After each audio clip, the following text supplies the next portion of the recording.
Bakit baked mac ang gusto mong matutunan? Favorite ko po kasi yon. Also, favorite din po ni Chito. Di ba? Tama. At paborito rin ito ni Titoy at ni Suya. Nox, alam niyo rin yun, Nay? Oo! Sino po si Risuya? Ay, si Candy. Siya yung leader ng QT18. Yan ang totoong pangalan. Yes, idol yun ni Nanay.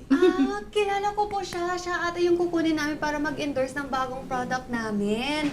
I heard na pupunta siya sa office, kasama niya yung manager niya at magme-meeting sila. Oo nga, naikwento ni Titoy. Kaya sasama kami para makilala namin siya. Makita namin siya sa personal. Uy, tsaka balita ko ikaw raw ang nag-suggest na kuhanin siyang endorser. Kaya, thank you. Ay, naisip ko lang naman po. Pero I guess we're even na kasi tuturuan niyo naman po ako paano magluto. Oo naman, tama. O, ganito.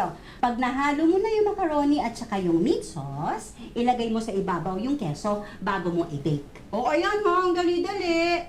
I think I can do that po. Amen. Ay, ma'am. Ay! Kara! Hello. Alam mo, magpapaturo siya magpaluto kay Nanay. Uy, ba't gusto mo matuto magluto? Gusto mo na mag-asawa, no? Yan din po yung sinabi ni Chito. Ang sabi niya pa sa akin is, maglinis din ako ng bahay. Kasi pag hindi daw marunong mag-ayos ng bahay, hindi rin kaya mag-ayos ng buhay. Ayun ba? You're so smart! Talaga ba? Oo nga, ang talino mo dun, ha? Uy, nag-usap din ba kayo ng nanay ko?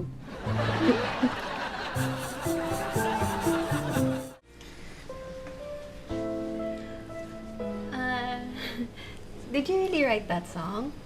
Alin doon? Yung huli mong kinanta, yung love song. Oo.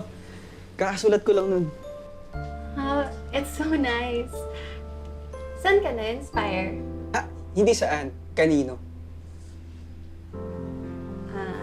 So, kanino ka na-inspire? Secret. So naman eh. Ay, check mo na yung niluluto mo. Baka may sunog na yun eh. Nagutom na rin ako eh. Okay. Isasoli ko lang ito. Babalik din ako agad, ha? Sige.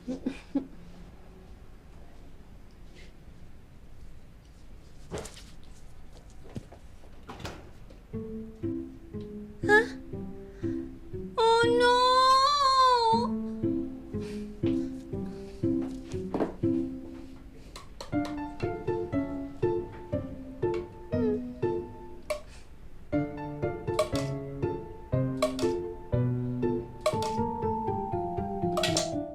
Ba't ngayon ka lang? Ako, mahabang kwento. Wala pa ako nabiling buko. Saan ka ba talaga galing? At saka, amoy araw ka. E, paano hindi? Nakabilad ako sa araw. Buti nga hindi ako nasunog. Buti pa kayo, sir. Bakit?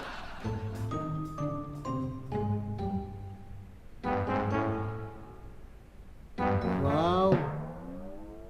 Betamax?